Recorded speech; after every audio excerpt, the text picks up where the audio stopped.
ওই যে আমি প্রথমে বললাম না, আমার বোনের দিকে আপনি নজর দিচ্ছেন। কেন নজর ফেলেছেন সেটা তো আমি বুঝতে পারতেছি।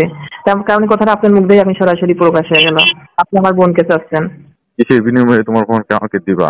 ওকে আমার অনেক পছন্দ হয়েছে।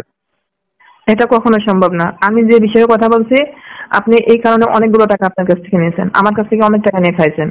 এখন আপনি বলতেছেন আমার বোনকে দিতে হবে, এটা অসম্ভব। তাদের চাকরি হইলে হবে, না হলে না হবে, তবু এরকম কোনো কথা বলবেন না।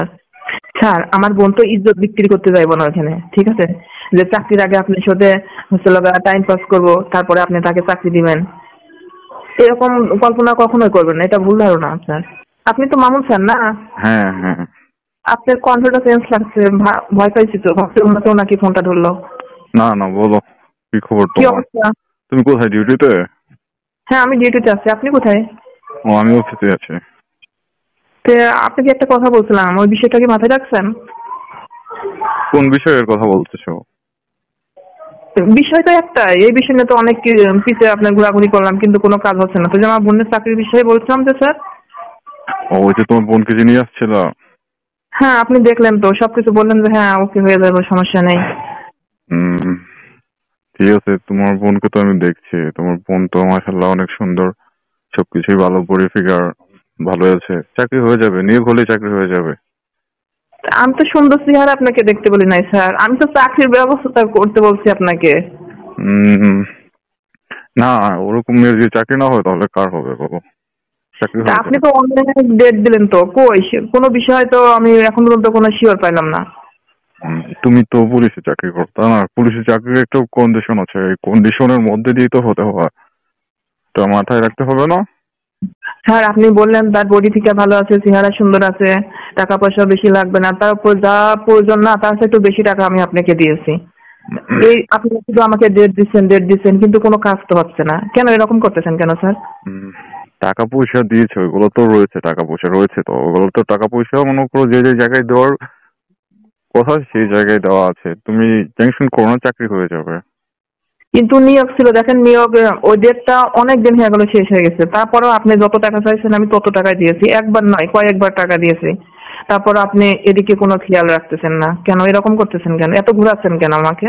শোনো শোনো ছানজিদা, শোনো, পুলিশের জবের তো একটা নিয়ম আছে, তাই না? নিয়মের বাইরে তো আমি চালানোর চাকরি দিয়ে দিলাম, আমি যত বড় অফিসেই হয় না কেন, নিয়মের বাইরে তো যাওয়া যাবে না। এখন তুমি টাকা দিচ্ছ, টাকার কথা তো আমি অস্বীকার করতেছি না, কিন্তু এটার একটা কন্ডিশন আছে, এই কন্ডিশনের মধ্যে দিয়ে যাইতে হবে, এই কন্ডিশনের মধ্যে দিয়ে তোমার মনে চাকরি হয়ে যাবে, তো কোনো টেনশন করো না। স্যার, টেনশন করবো না, কারণ আপনিও যে চাকরি করেন আমিও তো পুলিশের চাকরি করি, ঠিক না স্যার? কারণ নিয়ম নীতি তো আমিও জানি কিছু। এরকম তো লং টাইম ধরে কেউ কাউকে ঘোরায় না। আমি বুঝতেছি না আসলে আপনি কি চাচ্ছেন, এরকমটা তো কথা ছিল না আপনার সঙ্গে। হ্যাঁ, লং টাইম তো এখন একটু সময় খারাপ সিচুয়েশনের মধ্যে দিয়ে যাচ্ছে, তাই একটু দেরি হচ্ছে। তুমি টেনশন করো না, আর এক কাজ করবা, তোমার বোনকে, তোমার বোন হুম। কোথায় আছে? তোমার সাথে আছে নাকি না এলাকায় চলে গেছো? না, আমার এখানে আছে। আপনি ডেট দিচ্ছেন, তাহলে ডেট মিস করে কি যেতে পারেন একটা সমাধান না হলে? উম এক কাজ করো, তোমার বোন তো ফ্রি আছে তাই না? হ্যাঁ আছে। আর অফিসে নিয়ে আসো। কেন? অফিসে ওগুলোতে যেহেতু চাকরির বিষয়ে কোনো কথা নেই, এখন কোনো ফাইনাল ডিসিশন আপনি আমাকে দিলেন না, তাহলে আমি আমার বোনকে আমি নিয়ে যা কি করবো? এমনিতেই থাকুক, আমার অফিসে থাকবে, ঘোরাফেরা না, করবে। এটা এটা তো কোনো নিয়ম নীতির বাইরে চলে যায়, এরকম তো কোনো নিয়ম নাই, কারণ আমি তো ওখানে ডিউটি করি, আমি জব করি, আমি তো জানি। হুম, তুমি তো জব করো, কেন তুমি আমাকে কি অন্যরকম কিছু কোনো কিছু ভাবতেছো? না না, অন্যরকম কোনো কিছু ভাবলে কি আমি এই বিষয় নিয়ে আপনার কাছে যেতাম নাকি? বলেন, আরো তো অনেক স্যার ছিল, তাহলে হ্যাঁ আপনার কাছে হ্যাঁ কেন হ্যাঁ যাবো? হ্যাঁ হ্যাঁ, আমার কাছে আসছো, 100% জব হয়ে যাবে, তুমি কোনো চিন্তা করো না। একটা কন্ডিশনের মধ্য দিয়ে আছি, কন্ডিশনের মধ্য দিয়ে বার হতে বলে তোমার বোনের চাকরিটা হয়ে যাবে। যাই হোক, আর কত ঘুরাইবেন আমি জানি না, শুধু একের পর এক আপনি ডেট মিস করতেছেন। হুম, না আপনি শিওর? বলতেছি, তোমার বোনের চেহারা তো তোমার মতো মাশাআল্লাহ, তোমার বোন কি বিয়েতে দিবা এরকম কোনো কিছু ঠিক করে রেখেছো? আর চাকরি হবে তারপরে, চাকরি হওয়ার পরে তখন বিয়ের জন্য আমাকে এত চিন্তা করতে হবে না, আমাকে এই নিয়ে ভাবতে হবে না। ও, তোমার হাজবেন্ড জানি কি করে? আমার হাজবেন্ড কি করবে? উনি ওই ব্যবসা করে ছোটখাটো না? হ্যাঁ, জব করে ছোটখাটো। ব্যবসা, তুমি একদিন বলছিলে তোমার হাজবেন্ড ব্যবসা করে। ব্যবসার ভিতরে আছে আর কি। ও, আচ্ছা। তোমাদের তো তুমি পুলিশে জব করে কত টাকা ইনকাম করো? তোমার হাজবেন্ড দিয়ে বা কত টাকা ইনকাম করে? যাই হোক, আল্লাহর রহমতে চলে, কোনো সমস্যা হয় না, পুলিশ চলে। তোমার বোনকে আমার কাছে দিয়ে দাও, অ্যাসিস্ট্যান্ট হিসেবে থাকবে আমার সাথে।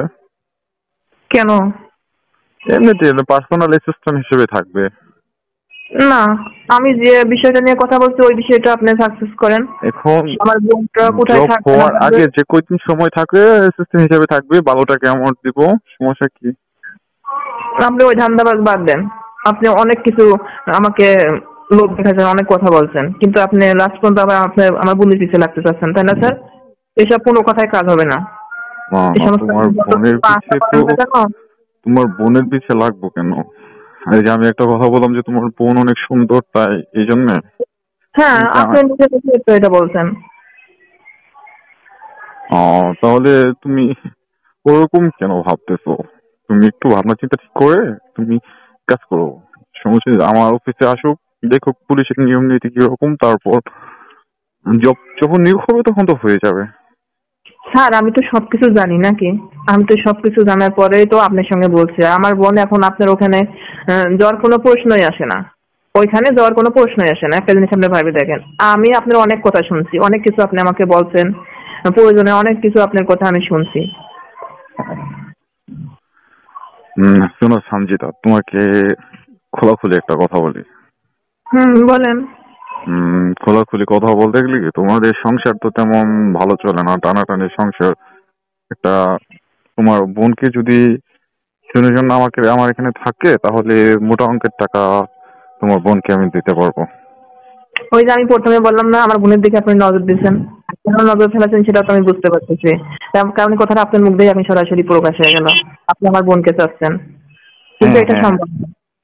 হ্যাঁ, তুমি বুঝতে পারছো যে যেহেতু ভালো, তুমি একটু লিজেন্ড, তোমার বোনকে আমি চাচ্ছি। তুমি কিসের বিনিময়ে তোমার বোনকে আমাকে দিবা? ওকে আমার অনেক পছন্দ হয়েছে। এটা কখনো সম্ভব না। আমি যে বিষয়ে কথা বলছি, আপনি এই কারণে অনেকগুলো টাকা আপনার কাছ থেকে নিয়েছেন, আমার কাছ থেকে অনেক টাকা নিয়ে খাইছেন। এখন আপনি বলতেছেন আমার বোনকে দিতে হবে, এটা অসম্ভব। তাদের চাকরি হইলে হবে, না হলে না হবে, তবু এরকম কোনো কথা বলবেন না। তোমার বোনের জন্য, শুনো আর কখনো বলবেন না। শুনো সঞ্জিতা, তোমার বোনের জন্য যে কয় টাকা দিছো তার ডাবল তুমি পাবা। শুধু তোমার বোনকে আমার এখানে কিছুদিনের জন্য দিয়ে দাও। স্যার, আমার বোন তো ইজ্জত বিক্রি করতে যাইবো না ওখানে, ঠিক আছে? যে চাকরির আগে আপনার সাথে হচ্ছে টাইম পাস করবো, তারপরে আপনি তাকে চাকরি দিবেন, এরকম কল্পনা কখনোই করবেন না। এটা ভুল ধারণা আপনার। আচ্ছা ঠিক আছে, তাহলে থাকতে থাকো, যখন নিয়ম মাফিক হয়ে যাবে সময় সুযোগ আমি করে দেবো। হ্যাঁ, কিন্তু আপনি এটা মাথায় রাখেন না যে আমি তার সাথে টাইম পাস করবো, আমাকে সে দিল না, আমার কথা শুনলো না সানজিদা, আমি এই কারণে চাকরি দিব না, এরকম কিছু করেন না স্যার। না, আচ্ছা ঠিক আছে, সমস্যা নেই, ওসব নিয়ে তোমার ভাবতে হবে না, তোমার বোনের চাকরি হলেই তো হলো। হ্যাঁ, এটাই। আচ্ছা ঠিক আছে, আমি এখন ব্যস্ত আছি, তো তাহলে অন্য সময় তোমাকে আমি কল দিয়ে জানাবো। ওকে। ওকে। হ্যাঁ, শিওর দিয়েন। হ্যাঁ শিওর। ওকে। আচ্ছা ঠিক আছে, তাহলে এখন